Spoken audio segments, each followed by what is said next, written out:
সশস্ত্র বাহিনীকে আমরা আরো শক্তিশালী করতে চাই ইনশাআল্লাহ স্যার। এবং সশস্ত্র বাহিনী যে কারণে গঠিত হয়ে থাকে যে কোনো দেশে, আমরা সেটাকেই মনে করতে চাই ইনশাআল্লাহ স্যার। আমেরিকার সবচেয়ে শক্তিশালী অদৃশ্য যমদূত B2 স্পিরিট এখন বাংলাদেশের হাতে। কথাটি শুনে আপনার মাথায় আকাশ ভেঙে পড়তে পারে, মনে হতে পারে এটা কিভাবে সম্ভব।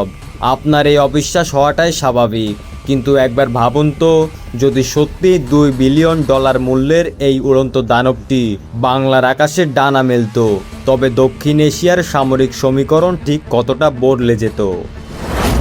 2026 সালের 26শে মার্চ মহান স্বাধীনতা দিবস উপলক্ষে যে ক্ষেপণাস্ত্রগুলো প্রকাশ করা হয়েছে তা অনেকের কাছেই ছিল বেশ হতাশজনক। প্রযুক্তির এই যুগে আমরা যখন আরও শক্তিশালী এবং আধুনিক কোনো মারণাস্ত্রের অপেক্ষায় ছিলাম, তখন সেই প্রদর্শনী আমাদের প্রত্যাশা পূরণ করতে পারেনি।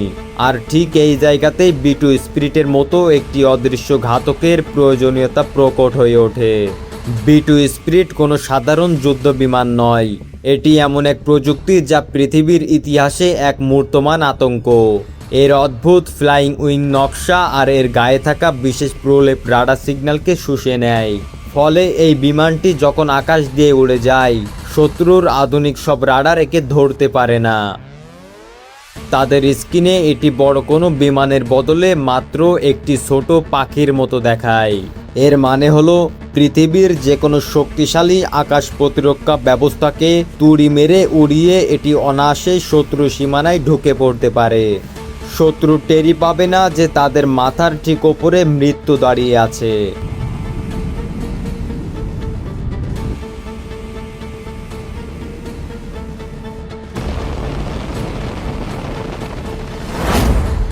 আর এই B2 স্পিরিট বাংলাদেশের হাতে থাকার মানে হলো এক অভাবনীয় ক্ষমতা।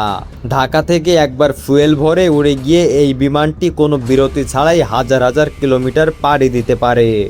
এটি বহন করতে পারে 40,000 পাউন্ড ওজনের ভয়াবহ সব বোমা।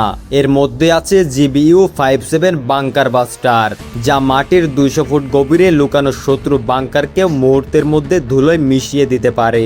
এছাড়াও এটি 16টি পর্যন্ত পারমাণবিক বোমা বহন করতে সক্ষম। এই একটি বিমান বাংলাদেশের সামরিক শক্তিকে এমন এক অজেয় উচ্চতায় নিয়ে যাবে, যেখানে যুদ্ধ শুরু হওয়ার আগেই প্রতিপক্ষ ভয়ে থমকে যাবে। B2 স্পিরিটের মতো একটি মারণাস্ত্র বাংলাদেশের হাতে থাকার অর্থ হলো দক্ষিণ এশিয়ায় শক্তির ভারসাম্য সম্পূর্ণ বদলে যাওয়া। এটি কেবল একটি যুদ্ধ বিমান নয়, এটি হবে বাংলার সার্বভৌমত্বের এক অভেদ্য দেয়াল। তবে প্রশ্ন উঠতেই পারে, আধুনিক প্রযুক্তির এই চূড়ান্ত শিখর কি সত্যিই আমাদের আকাশ সীমায় খুব দ্রুত দেখা যাবে? বাস্তবতা হলো আমেরিকা এই বিমানটি তাদের ঘনিষ্ঠ দেশ ছাড়া কাউকেই দেয় না, এবং এর রক্ষণাবেক্ষণ খরচ যে কোনো উন্নয়নশীল দেশের জন্য এক বিশাল চ্যালেঞ্জ। কিন্তু বাংলাদেশের অর্থনীতি এবং শক্তিশালী সামরিক পরিকল্পনার দিকে তাকালে এটা স্পষ্ট যে আধুনিক যুদ্ধক্ষেত্রে টিকে থাকতে হলে আমাদের এই ধরনের উন্নত স্টিল প্রযুক্তির দিকেই এগোতে হবে। 2026-এর প্রদর্শনী আমাদের যে অপূর্ণতার স্বাদ দিয়েছে, B2 স্পিরিটের মতো কোনো প্রযুক্তি ভবিষ্যতে সেই শূন্যস্থান পূরণ করতেই পারে।